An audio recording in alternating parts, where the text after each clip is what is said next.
धनु राशि वालों सावधान हो जाओ, अब आपके जीवन में बदलाव की एक बड़ी लहर आएगी और बड़े से बड़ा शत्रु आपके सामने घुटने टेक देगा, क्योंकि आपकी कुंडली में बन चुका है प्रबल शत्रुहंता योग।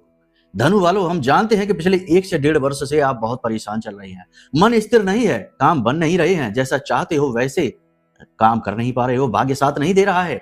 पिछले 1 से 1.5 वर्ष से शनि की मार आपके ऊपर पड़ रही है, अड़ैया से आप गुजर रहे हो। कोई बात नहीं है धनु वालों, अब आपकी राशि का स्वामी गुरु आपका भाग्य खुलवाएगा प्रबल शत्रुहंता योग बनाकर, क्योंकि आपकी कुंडली में अष्टम में आपकी राशि का स्वामी बैठा हुआ है, अकेला नहीं, सूर्य के साथ, बुध के साथ। इतना शक्तिशाली योग कि अब बड़े से बड़ा दुर्भाग्य भी बदल जाएगा। लेकिन सावधानियां बहुत जरूरी हैं, क्योंकि अड़ैया समाप्त नहीं हुई है, अभी लगभग 1 वर्ष तक अड़ैया और चलेगी। तो सावधानी के साथ इस कार्यक्रम को अंत तक देखना। हम आपको वो 5 संकेत भी बताएंगे जो पिछले लंबे समय से आपने महसूस किए हैं इस अड़ैया के दौरान। इन संकेतों से आपको बहुत कुछ सीखने को मिलेगा, और सबसे बड़ी बात कि 5 बड़ी भविष्यवाणियां जिनसे आपको स्पष्ट इशारे मिलेंगे कि समय जो आने वाला है उसमें आपको क्या करना है, क्या नहीं करना है, किस पर विश्वास करना है और किस पर नहीं करना है, कौन सी चीजें हैं जिनमें आपको हाथ डालना है और कहां से आपको दूर रहना है। इतनी स्पष्ट तरीके से बता देंगे कि आपको हर एक बात समझ में आ जाएगी और आपका निर्णय केवल और केवल आपको आगे बढ़ाने के लिए होगा। लेकिन इतना ही नहीं, धनु राशि वालों, आपकी राशि का स्वामी गुरु है। ज्ञान अध्यात्म का अवतरण आपके जीवन में होने वाला है। एक ऐसा उपाय आपको दे देंगे धनु वालों कि आपका बड़ी से बड़ा दुर्भाग्य, बड़ी से बड़ा रुका हुआ काम चुटकियों में हो जाएगा। एक छोटी सी चीज के विषय में बताएंगे, तांत्रिक उपाय है, लेकिन इस समय काम करेगा क्योंकि ये भोले बाबा का समय है। और भोले बाबा कौन है? तंत्र के देवता हैं, मंत्र के देवता हैं, हर सौभाग्य को जीवन में लाने वाले देवता हैं।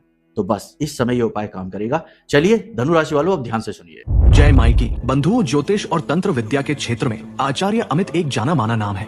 पूज्य गुरुदेव के साधनाओं और ज्योतिष विद्या के अनुभव बेहद दिव्य है। जी हाँ, पूज्य गुरुदेव ने जिसकी भी कुंडली का विश्लेषण किया और कुंडली के अनुसार उसे सटीक उपाय व महामाई माँ बगलामुखी की विशेष कृपा दी, उसके जीवन में सकारात्मक बदलाव तो आ ही है। फिर चाहे समस्या कितनी ही कठिन क्यों ना हो, समाधान तो अवश्य हुआ है। अब ऐसे में यदि आप भी अपने जीवन की किसी बड़ी समस्या से जूझ रहे हैं, जैसे कि कर्जा बढ़ता ही जा रहा है, काम धंधा और व्यापार सब रुक चुका है, रिश्ते नातों में तनाव हद से ज्यादा बढ़ गया है, पूरा जीवन ही नकारात्मकताओं से भर गया है, तो ऐसे में यही सही समय है जब आप श्रेष्ठ गुरु से मार्गदर्शन प्राप्त करें और जीवन के अंधकार को समाप्त कर दिव्य प्रकाश की ओर कदम बढ़ाएं। वीडियो में दिए गए नंबरों पर तुरंत संपर्क करिए और अपनी कुंडली का विश्लेषण व समाधान पूज्य गुरुदेव के द्वारा करवा लीजिए। देर ना करें, आपके देवी देवताओं के आशीर्वाद से ये मौका खुद चलकर आपके पास आया है, इसे गंवाना नहीं है।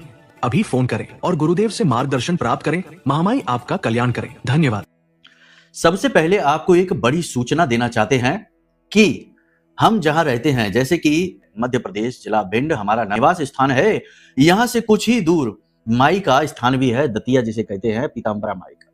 हमारी वर्षों की साधना और मेहनत से माई ने प्रसन्न होकर हमें कुछ इस प्रकार की अनुभूतियां दी कि एक धाम निर्माण कराया जाए। तो हमने पिछले कुछ समय में एक विशेष बड़े मंदिर की, धाम की आधारशिला रखी है। काम भी चल रहा है, बहुत सारा पैसा भी उसमें लगा हुआ है, क्योंकि धन तो चाहिए ही, धन से ही ये सब होता है। इसके बारे में विशेष सूचनाएं आपको प्राप्त हो जाएंगी। मंदिर का काम लगातार चलता जा रहा है, नींव हो चुकी है, कलश पूजन हो चुका है, कलश स्थापन हो चुका है, नींव बन चुकी है, सब कुछ चल रहा है लगातार, लेकिन धन की आवश्यकता भी अब पड़ रही है। तो यदि आप चाहें तो इस मंदिर में अपना योगदान दे सकते हैं, जितना चाहे उतना अंशदान दे सकते हैं। और यह अंशदान आप चाहे जैसे दे सकते हैं, गुप्त रूप से दे सकते हैं, आप चाहे तो इसकी रसीद ले सकते हैं। ट्रस्ट के द्वारा ही यह अंशदान लिया जाएगा और यह अंशदान आपका इस मंदिर निर्माण के कार्य में ही प्रयोग किया जाएगा। याद रखना कि हम अपने जीवन में कई प्रकार से खर्च करते हैं, धन तो रुकता ही नहीं, खर्च हो ही जाता है, लेकिन कुछ ऐसे पुण्य कर्म होते हैं जिनमें हमारा धन जाता है तो हमारी पीढ़ियां तक उसमें तर जाती हैं, यानी उनका भी भाग्य खुल जाता है। तो आपको यह शुभ अवसर प्राप्त हो रहा है, यह नेक कार्य करने का अवसर मिल रहा है, हमारे माध्यम से मिल रहा है। माई ने हमें ही चुना है, वैसे तो हमारी कोई हैसियत नहीं, हम तो कीड़े मकोड़े जैसे हैं, लेकिन यह माई ने हमको अवसर दिया, तो हम आपको यह सूचना पहुंचाते हैं कि यदि आप इस मंदिर निर्माण के कार्य में भाग लेना चाहते हैं, अंशदान करना चाहते हैं, जैसा भी जितना भी चाहे, तो वीडियो में नंबर है, इन नंबरों पर फोन कर लेना। आपको मंदिर की लोकेशन, मंदिर की जगह, सारी जानकारी, मंदिर की समय की स्थिति सब कुछ बताई जाएगी। और मंदिर का परिवार का एक ग्रुप भी हमने बनाया है, जिसमें कुछ बहुत ही अच्छे लोग जुड़े हुए हैं जो निरंतर सहयोग भी कर रहे हैं और आगे जुड़े रहने के लिए और आने वाले कार्यों में सहयोग के लिए बिल्कुल इच्छुक है, तो उस मंदिर के ग्रुप से भी आप चाहे तो जुड़ सकते हैं। यानी एक बहुत ही सुनहरा मौका मिल रहा है जब आप अपने कर्म के साथ साथ धर्म को भी जगा सकते हो, सोए भाग्य को भी जगा सकते हो, जन्म को सफल बना सकते हो। तो ये अवसर अपने हाथ से जाने ना देना। अधिक जानकारी के लिए वीडियो में नंबर है, धाम के नंबर है, फोन कर लेना, आपको सब कुछ समझा दिया जाएगा। तो चलिए अब ध्यान से सुनिए। ग्रहों की बात तो हम कर ही चुके हैं, लेकिन अब इस समय हम आपको बताएं कि पिछले कुछ समय से आप जो महसूस करते आ रहे हैं वो क्या है। पिछले कुछ समय में आपने यह महसूस किया है कि आपने अपने आप को अकेला पाया है, एक अकेलापन, एक खालीपन आपने अपने जीवन में महसूस किया है। हालांकि आपने अकेला जीवन जिया नहीं है, आपने बहुत लोगों के साथ बहुत कुछ किया, बहुतों को बहुत कुछ दिया, बहुतों के लिए जीवन में बहुत कुछ किया, लेकिन आपके समय में, आपकी जरूरतों में लोग आगे बढ़कर आए नहीं। आप खाली के खाली रह गए, अकेले के अकेले। अब आज के समय में स्थिति यह है कि आपकी बात सुनने वाला कोई नहीं है, आप भरी भीड़ में अपने आप को अकेला और खाली महसूस कर रहे हैं। यह आपने लंबे समय से महसूस किया है, पिछले लगभग एक आध साल या 6 महीने से आप ये ज्यादा महसूस कर रहे हैं। कमेंट करके हमें बताना कि हाँ आपने ये महसूस किया कि नहीं। दूसरा संकेत, इस समय आप ये महसूस कर रहे हैं कि आप बाहर से तो बहुत स्ट्रांग दिखाई देते हैं, बाहर से तो आप जताते नहीं है कि आप अंदर ही अंदर क्या महसूस कर रहे हैं, अपने दिल का दर्द बाहर दिखाते नहीं है, लेकिन जब अकेले में बैठते हैं तो अचानक आपकी आंखों से आंसू छलक आते हैं। आपकी निष्फल मेहनत, लगातार संघर्ष ने आपको अंदर से कहीं तोड़ सा दिया है। अंदर ही अंदर आपको ऐसा भी लगता है कि आपने अब किसी के साथ तो गलत किया नहीं जीवन में, लेकिन आपके साथ आपके भाग्य ने ऐसा क्यों किया, आपको ऐसी तकलीफों में क्यों डाला, आपको इतना दर्द क्यों दिया। यानी कि आप बाहर से जो दिखते हो, अंदर से आप वैसे हो नहीं। आप अंदर से दूसरी तरीके के व्यक्तित्व रखते हो, यानी बेहद भावुक, बेहद इमोशनल, लेकिन बाहर से थोड़ा सख्त लहजा रखने लगे हो, बाहर से थोड़े कठोर से हो गए हो। आप बाहर लोगों को जताते कुछ और हो, क्योंकि आप ये बात जान चुके हो कि दिल की बात करने से भी कोई फायदा नहीं है। लोगों को किसी के दिल की नहीं पड़ी है, ये मतलबी संसार है, यहाँ लोग अपना मतलब निकालते हैं, आगे बढ़ जाते हैं। तो अपनी दिल की कहानी सुनाने से भी कोई खास लाभ होगा नहीं, लोग उसे भी उल्टा ही समझेंगे। तो ये स्थिति आप पिछले कुछ समय से महसूस कर रहे हैं, बताइए हाँ या ना। तीसरा संकेत, ये बहुत ही स्ट्रांग है, बहुत ही प्रबल संकेत है, इसे आपने बहुत बार महसूस किया है। देखिए, आप एक ऐसे व्यक्ति हैं जो जीवन की गंभीरता को अच्छी तरीके से जानते हो, माहौल की गंभीरता को समझते हो, जानते हो। आप कई बार कुछ चीजें अच्छी ना लगने पर भी मौन रह जाते हो, चुप रह जाते हो। तो लोगों ने आपकी चुप्पी को, आपकी अच्छाई को, आपके मौन को गलत समझा है। कई बार आपकी सच्चाई और अच्छाई का मजाक उड़ाया गया है, कई बार आपकी सच्चाई और अच्छाई की वजह से ही आपको तकलीफें दी गई, आपको दबाने की कोशिश की गई है। यानी आपके मौन को, आपकी चुप्पी को लोगों ने अक्सर गलत ही समझा है। ये चीज आपने महसूस की है और आपने लोगों का प्रतिरोध केवल इसलिए नहीं किया क्योंकि आप उनसे प्रेम करते थे। बोलो हाँ या ना। चौथा संकेत, ये संकेत डायरेक्ट आपसे जुड़ा हुआ है। आप अपने जीवन में बहुत कुछ कर रहे हो, लगातार मेहनत, प्रयास, संघर्ष चल रहा है आपका, हथियार आपने डाले नहीं है, आप लगातार फाइट कर रहे हो, लेकिन नतीजे नहीं मिल पा रहे हैं, वैसे नहीं मिल रहे जैसे आप चाह रहे हैं। एक अजीब सा ऊर्जा का बंधन आप महसूस कर रहे हैं, जैसे एक जड़त्व सा, यानी आपके आसपास मोटी मोटी दीवारें सी बन गई हैं जिन्हें आप तोड़ ही नहीं पा रहे हैं। आपकी हर मेहनत, आपका हर प्रयास निष्फल सा होता जा रहा है, आपकी कोशिशें नाकाम हो रही हैं, जो अंदर ही अंदर आपको दुखी कर रही हैं और आपको अब अपने ऊपर भी शक होने लगा है, सेल्फ डाउट भी होने लगा है कि कहीं आप ही तो अयोग्य नहीं हैं। बोलो हाँ या ना। पांचवा संकेत, देखो वैसे तो आपके जीवन में कठिनाइयां हैं, कम नहीं है, आपका जीवन हर रोज नई कठिनाइयों से जूझ रहा है, लेकिन अंतर मन में एक आवाज भी है और वो आवाज ये है कि आप अभी जरूर जूझ रहे हो, लेकिन आने वाला समय आपका समय होगा, आने वाला समय आपके लिए होगा और आपकी मेहनत आपके पुरुषार्थ से होगा। आप अब ये बात अच्छी तरीके से जान चुके हो कि आप वही हासिल कर पाओगे जिसके लिए आप कठोर परिश्रम करोगे, यानी आप अपने पुरुषार्थ से ही अपने जीवन में चीजें खींच कर ला पाओगे। कुछ भी फ्री फंड में आपको नहीं मिलने वाला है और अब आपका पुरुषार्थ फलित होने वाला है, ये आपको पता है। यानी आने वाला समय आपके लिए अच्छा है, पॉजिटिव है, लेकिन वो समय आपको फ्री फंड में नहीं मिला है, उसकी आपने कुर्बानी दी है, उस समय के लिए आपने त्याग किए हैं, मेहनत की है, तब वो समय आपके पास आ रहा है। कमेंट करके बताना, बोलो हाँ कि ना, आपने ये महसूस किया कि नहीं। तो चलिए अब महामाई का नाम लेकर आगे कार्यक्रम में बढ़ते हैं। कमेंट में एक बार ये जरूर लिख देना कि जय मां बगलामुखी कृपा करो। और मंदिर में डोनेशन करने के लिए वीडियो में नंबर है, फोन कर लेना। हम बार बार इसीलिए कहते हैं क्योंकि कोई भी शुभ कार्य, धार्मिक कार्य, पवित्र कार्य भी धन से पूर्ण होता है। इसीलिए तो हमारे हिंदू धर्म में 4 पुरुषार्थ कहे गए हैं, धर्म, अर्थ, काम और मोक्ष। यानी कि धर्म के कार्य के लिए भी अर्थ चाहिए, अर्थ यानी कि धन। इसलिए आपसे कह रहे हैं, बाकी आपकी इच्छा है, आपकी मानसिकता है। कोई भी भेद नहीं, डाउट नहीं रखना है। नंबर हमने उजागर कर रखे हैं, किसी भी वक्त आप फोन कर सकते हो, मन करे तो किसी भी वक्त आप आ सकते हो मंदिर की जगह पर, हम आपको वहीं मिलेंगे और आपको सब कुछ बड़े प्रेम से दिखाएंगे। ठीक है, तो चलिए अब ध्यान से सुनिए। ये समय और काल आपके लिए तेजी से बदल रहा है। कुछ चीजें आपके मन के अनुसार होनी शुरू हो चुकी हैं। व्यापारियों के लिए स्थितियां थोड़ी पॉजिटिव होती दिखाई दे रही हैं, लेकिन गलती होने के चांसेस भी हैं, क्योंकि इस समय पर ध्यान से सुनो, मंगल के ऊपर राहु की दृष्टि पड़ रही है, तो कहीं ना कहीं अंगारक, दृष्टिगत अंगारक तो बन ही रहा है, यानी कि हड़बड़ी में, जल्दबाजी में गलत फैसला लेने के चांसेस बन रहे हैं। थोड़ा संभल कर फैसला लीजिए। कोई बड़ा नुकसान आपका अपना ही कोई चाहे गलती से ही करवाए, लेकिन करवा सकता है, तो थोड़ा सा सावधान रहना। लोगों पर अंधा विश्वास आपके लिए खतरनाक होगा। कार्यस्थल पर आपके उच्च अधिकारी आपके सपोर्ट में रहेंगे। नौकरी करने वालों के लिए बता रहे हैं, नौकरी में आगे बढ़ने के अवसर आपको मिलेंगे, लेकिन आपकी पुरानी की गई गलतियां, पुरानी कही गई बातें बार बार आपके सामने आ जाएंगी। कहने का मतलब यह है कि आपको अपने कार्यस्थल पर थोड़ा चालाकी से काम लेना है। मतलब कि लोगों के साथ सोच समझकर आचार व्यवहार करो और उच्च अधिकारियों से बनाकर चलो। समय बदल रहा है, निकट भविष्य में बड़ी जल्दी ही आपको पदोन्नति मिलने वाली है या मनचाहा ट्रांसफर आपको मिलने वाला है। उच्च अधिकारियों से नजदीकी जरूर बनाना, लेकिन उच्च अधिकारियों का विरोध न करना, उनकी हाँ में हाँ मिलाना। चालाकी ही आपका सबसे बड़ा औजार बनेगी इस समय पर।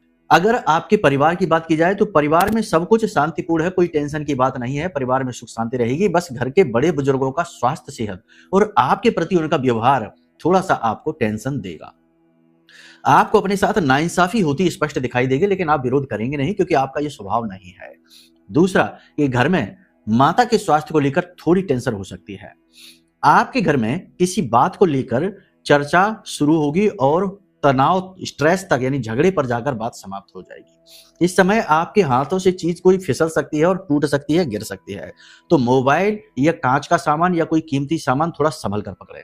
इस समय आप ये भी महसूस करेंगे कि आपके सामने ही चीजें रखी हैं, लेकिन आप उन चीजों को देख ही नहीं पाएंगे, यानी कि मन में विचारों की उथल पुथल रहेगी। कई तरीके की चीजें दिमाग में चलती रहेंगी, तो आपके सामने ही चीज पड़ी रहेगी, जैसे चाबी सामने ही टेबल पर पड़ी है और आपको दिखाई नहीं देगी, आप ढूंढते फिरेंगे, परेशान हो जाएंगे। इसी के साथ साथ आप लोगों की बातों पर भी ध्यान नहीं दे पाएंगे। मतलब कि कोई आपसे कुछ बात कह रहा होगा और आपके मन में कुछ और चल रहा है, तो उस चक्कर में आप उसकी बात को ध्यान से सुन नहीं पाएंगे। इसकी वजह से गलती हो सकती है। ये गलती कार्यस्थल के लिए ठीक नहीं है। बाकी घर परिवार में तो कोई दिक्कत नहीं है, ऐसा चलता रहेगा, ठीक है। बिजनेस करने वाले लोग अपने कार्यस्थल पर किसी प्रकार का बदलाव कर सकते हैं, यानी दिशा वगैरह के साथ अलाइनमेंट कर सकते हैं अपने ऑफिस का, अपनी टेबल का, या कोई अच्छी सीनरी वगैरह या पेंटिंग वगैरह अपने ऑफिस में लगा सकते हैं। कोई वास्तु से जुड़ी हुई चीजें आप अपने ऑफिस में रख सकते हैं सही जगह पर, ताकि बरकत आए जीवन में, जो कि अच्छा भी है। आप चाहे तो कामधेनु अपने घर की, अपने कार्यस्थल की जो साउथ है और वेस्ट है, साउथ वेस्ट डायरेक्शन में, वेस्ट वेस्ट साउथ डायरेक्शन में आप इसे रख देना। कामधेनु बहुत अच्छी एक व्यवस्था होगी जो धन को आकर्षित करेगी। नैऋत्य कोण कहते हैं इसे। अब ध्यान से सुनिए, सबसे महत्वपूर्ण चीज कि इस समय आपको अपनी इच्छाओं पर नियंत्रण रखना है। जरूर से ज्यादा सोचना नहीं है। जो कुछ आप कर सकते हैं उस पर आप पूरा ध्यान दीजिए। जो आपके बस के बाहर है उसके बारे में सोच कर परेशान मत होइए। एक चीज याद रखिए कि चाहे आपको 10 मंजिला ऊंची इमारत पर जाना हो, छत पर जाना हो, शुरुआत पहली सीढ़ी से ही होगी। यानी जो सामने सीढ़ी है पहले उस पर कदम रखेंगे, तब अगली सीढ़ी की बारी आएगी। ऐसे ही जीवन होता है। हमारे सामने 50 तरीके के काम पड़े होंगे, 50 तरीके की चीजें पड़ी होंगी, लेकिन हम एक काम को प्राथमिकता देंगे। जब उसे खत्म कर लेंगे तब दूसरे काम को, फिर तीसरे काम को। इसी तरीके से व्यवस्थित आपका जीवन चलेगा, तो आपको स्ट्रेस कम होगा। इसी के साथ साथ स्वास्थ्य का विशेष ख्याल रखिए। खाने पीने में तामसिक चीजों का प्रयोग न करिए। तीखी, मसालेदार और ज्यादा गर्म या ज्यादा ठंडी चीजों का प्रयोग ना करिए। साधारण भोजन ग्रहण करिए। घर का बना भोजन खाइए, बाहर का दूषित भोजन ना खाइए। और हो सके तो अगले 3 से 5 दिन गहरे नीले और काले रंगों का प्रयोग वस्त्रों में पहनने के तौर पर ना करें। हल्के रंगों का प्रयोग करें। गुलाबी है, पीला है, सफेद है, स्काई ब्लू है, हल्के रंगों का प्रयोग करिए पहनने के लिए। सिर पर किसी भी प्रकार का कोई कपड़ा, कोई टोपी, कोई कैप ना रखिए, और अगर रखना भी पड़े तो हल्के रंग की रखना, गहरे रंग की नहीं। इससे सूर्य की एनर्जी कमजोर पड़ती है। यदि आप काले रंग की टोपी पहन लेते, काले रंग का कपड़ा सिर पर डालते हैं, सूर्य की एनर्जी कमजोर पड़ती है। अभी आपको सूर्य की एनर्जी की आवश्यकता है, यह आपके लिए पॉजिटिव है। अचानक से कोई भी निर्णय आपको नहीं लेना है, चाहे वह जीवन से जुड़ा हो, चाहे कार्यस्थल से जुड़ा हो। अचानक से आपको यात्राओं पर भी नहीं जाना है, और लंबी दूरी की यात्राओं को आपको अवॉइड करना है। अपनी इच्छाओं पर नियंत्रण रखना है, फिजूल खर्ची नहीं करनी है, किसी को खुश करने के चक्कर में ज्यादा पैसा खर्च ना करें, किसी को भी खुश करने के लिए कोई काम ना करें। काम केवल वो करें जो आपको खुश करे। स्वार्थी बनिए। स्वार्थी का मतलब है अपने लिए जियो, स्व का अर्थ समझो, मतलब ही नहीं, अपने बारे में सोचना, ये आवश्यक है।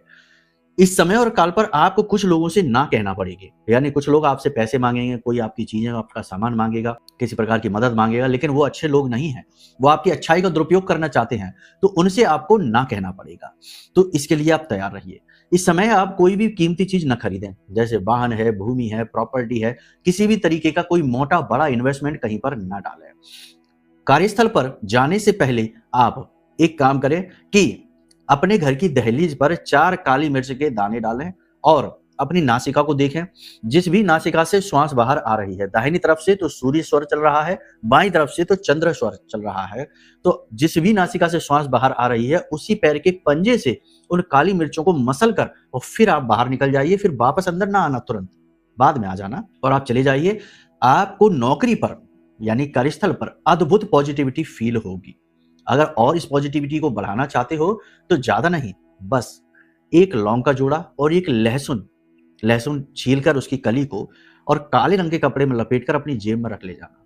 आप खुद फील करोगे कि आपके बड़े से बड़े शत्रु है ना, आपसे नजर भी नहीं मिला पा रहे हैं, आपके सामने भी खड़े नहीं हो पा रहे हैं। कोई मंत्र नहीं, कोई कुछ नहीं, क्योंकि चीजें अपनी विशेष ऊर्जाएं रखती हैं, तभी तो हमारी पूजा पाठ में अलग अलग चीजें, सामग्री का प्रयोग किया जाता है उनकी ऊर्जाओं के अनुसार। अब एक सबसे खास बात, लोन, कर्जा आपको इस समय परेशान करेगा। कर्जे की वजह से आपके मानसिक पीड़ा रहेगी, मान सम्मान पर भी आ सकती है। तो थोड़ा सोच समझकर, संभल कर चलें, बड़ी स्मार्ट तरीके से चीजों को हैंडल करें और कूटनीति का ज्यादा प्रयोग करें। इस समय आपका कुछ लोग अपमान कर सकते हैं, तो थोड़े से कड़वे घूंट भी आपको पीने पड़ेंगे, लेकिन जोश में आकर आप गलत कदम ना उठाएं, ठहर जाएं। समय बदलने वाला है, आने वाला समय आपके लिए पॉजिटिव है, गंभीरता के साथ काम लें। नए कर्जे के बारे में अगर सोच रहे हैं तो अभी रुक जाएं, नया लोन, नया कर्जा ना लें, और लोगों से किसी भी प्रकार की मदद लेने की कोशिश ना करें, ना ही लोगों से सलाह मांगें। अपनी तर्क शक्ति, अपनी बुद्धि का प्रयोग करें, और जिसमें आपकी रजामंदी हो, आपका मन कहे, उसी काम को करें। ये समय आप पूरी लीजिए, क्योंकि नींद की कमी आपके लिए खतरनाक हो रही है। लंबे समय से हम ये देखते चले आ रहे हैं कि आपको नींद लेने में परेशानी हो रही है, आप लेट रात तक जागते रहते हो, बीच बीच में भी आपकी नींद खुलती रहती है। तो नींद पूरी लेने के लिए आपको बहुत छोटा सा एक प्रयोग बता देते हैं, इसे कर लो। पहले तो कि नींद लेते समय यानी लेटते समय मोबाइल या टीवी ना देखो, कम से कम आधे घंटे के लिए, आधे घंटे पहले ये चीजें दूर हटा दो। उसके बाद बिल्कुल सीधे होकर, फ्लैट होकर लेट जाओ और अपने जीवन के उन पलों में जाओ जब आप बहुत ज्यादा खुश थे, यानी इमेजिनेशन में, उन पलों में जाओ। देखो, हमारा जो दिमाग होता है ना, यह बाहर के संसार और अंदर के संसार में भेद नहीं समझता। तभी तो आप देखो कि मूवी चल रही है, पिक्चर चल रही है, और पिक्चर में कोई दुखद घटना, दर्दनाक घटना होती है तो आंसू आपके छलक आते हैं, जबकि आपको पता है कि ये तो पर्दे पर हो रहा है, नकली है। तब भी यानी कि आपके दिमाग में ये रिसेप्टर्स नहीं होते जो रियलिटी में और इमेजिनेशन में अंतर समझ सके। तो आपको यही करना है, अपने जीवन के उस समय के बारे में विचार करना है, उन भावनाओं को जीना है। जैसे ही आप उस समय में जाएंगे, आपको वो फील होना शुरू हो जाएगा, पॉजिटिव एनर्जी आपको घेरना शुरू कर देगी, और थोड़ी देर में आप वही सोचते सोचते सो जाएंगे, और अगले दिन आप बिल्कुल तरोताजा, बिल्कुल फ्रेश जागेंगे, और आप अपने काम पर जाएंगे। यत पिंडे तत् ब्रह्मांडे, जैसी मनस्थिति वैसी परिस्थिति हो जाएगी। पॉजिटिविटी, आपने अपने आप को चार्ज कर लिया इस एनर्जी से, पॉजिटिव एनर्जी से। अगले दिन आप इस एनर्जी को फील करोगे अपने कामों में, चीजें आप अनुकूल होती हुई देखोगे, बिगड़ी बातों को बनते हुए आप देखोगे। ठीक है, अब देखो सबसे महत्वपूर्ण बात कि जो भी कुछ यहाँ पर हम आपको बता रहे हैं वो आपकी कुंडली का विश्लेषण नहीं है, यानी जन्म पत्री का नहीं है, वो गोचरों का विश्लेषण है। तो थोड़ी बहुत चीजें इधर उधर हो सकती है। यदि आपको अपने विषय में जानना है, अपने व्यक्तिगत जीवन के विषय में जानना है कि आपके जीवन में ऐसा क्यों हो रहा है, बदलाव कब आएगा, कुछ आपके अपने प्रश्न हैं, तो उसके लिए आप अपनी कुंडली दिखवाइए। दूसरा कि हर प्रकार की निगेटिविटी से, क्योंकि आज के समय में तो अपने ही अपनों के शत्रु बने हुए हैं, आपका दिन रात आपके साथ घूमने वाला मित्र या आपका पड़ोसी ही इंतजार कर रहा है कि कब आपके ऊपर दुख आए, कब आप नीचे गिरो और उसको ठंडक मिले।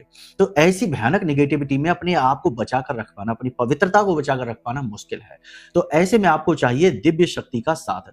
तो हमने महामाई के सबसे शक्तिशाली मंत्र से जागृत और अभिमंत्रित करके यह ब्रह्मास्त्र कवच बनाया। मां बगलामुखी अष्ट महाविद्या है, शत्रुओं का नाश करना, हर प्रकार की तंत्र मंत्र, नजर टोना टोटका या स्तंभन को समाप्त करना इनका काम है। स्वयं देवी देवता भी जिनकी पूजा करते हैं, स्वयं नारायण श्री हरि विष्णु ने इनकी पूजा की है, भगवान श्री राम ने, भगवान श्री कृष्ण ने इनकी पूजा की है। ऐसी देवी हैं अष्ट महाविद्या, इन्हें महाविद्या कहते हैं, ब्रह्मास्त्र विद्या कहते हैं। उनका यह कवच है, तो जो इसे धारण करेगा वह मुस्कुराएगा, इस बात की गारंटी है। तो आप अपने लिए यह ब्रह्मास्त्र कवच मंगवा सकते हो, ये इस समय उपलब्ध है। वीडियो में नंबर है, फोन कर लेना। बाकी उपाय की बात करते हैं तो ध्यान से सुनो, आपको करना क्या है। किसी भी दिन चुपचाप बाजार से एक ताला लेकर आना, ताला, ठीक है। अब आपको करना क्या है, काले रंग का धागा लेना है आपको, और इस धागे को, जो ताले का जो लॉक होता है ना, उस लॉक पर लपेटना शुरू करना है। और जब आप उस लॉक पर उस धागे को लपेटेंगे पूरा अच्छी तरीके से, तो लपेटते समय मन में यह कल्पना करें कि आपके दुख, दर्द, तकलीफ, आपकी हर एक परेशानी इस ताले के साथ समाप्त हो रही है, इस ताले में लपेटी जा रही है, ठीक है। अपने पुरखे पूर्वजों से यह कामना करें कि वे आपका साथ दें इस प्रयोग को होने में, क्योंकि उन्हीं से जुड़ा हुआ यह उपाय है। आपको ये लपेट लेना है धागा इसमें पूरा, उसके बाद इस ताले को लगा देना है और चाबी लगा देनी है, चाबी लगी छोड़ देनी है। अब ठीक 12 बजे, जिसे कुतब काल कहते हैं, यह पुरखे पूर्वजों का काल होता है, ठीक 12 बजे दिन के, रात्रि के नहीं, आपको किसी वीरान एकांत स्थान में पीपल के वृक्ष के नीचे जड़ों के पास इस ताले को रखकर वापस चले आना है, पीछे मुड़कर नहीं देखना। ना कुछ कहना है, ना कुछ करना है, ना कोई मंत्र जाप है, लेकिन इतना शक्तिशाली टोटका है कि आपकी हर बड़ी समस्या वहीं रह जाएगी, आप वापस आ जाओगे। पीछे मुड़कर मत देखना, किसी से बात मत करना, मुंह हाथ धोकर अपने कमरे में चले जाना, आराम करना। आप बस 1 आध घंटे में ही आप फील करोगे कि हाँ, आपके ऊपर से कुछ हट गया है, आपके जीवन से कुछ चीजें दूर हो गई हैं, नेगेटिव चीजें, नकारात्मकता। करके देखिए इस उपाय को, फिर हमें बताना इसके क्या आपको प्रभाव महसूस हुए। चलिए अब अपनी वाणी को यहीं विराम देते हैं। यदि आपको अपनी कुंडली का विश्लेषण कराना है, महारक्षा कवच मंगाना है, या मंदिर में दान दक्षिणा करनी है, अंशदान देना है, तो नंबर वीडियो में है, धाम के नंबर है, फोन करना, सब कुछ आपको समझाएंगे, ठीक है। आपकी सेवा ही हमारा कर्तव्य है, माई ने इसी के लिए हमें यहाँ बिठाया है। चलिए वाणी को यहीं विराम देंगे। प्रेम से बोलिए जय माई की, जय मां बगलामुखी।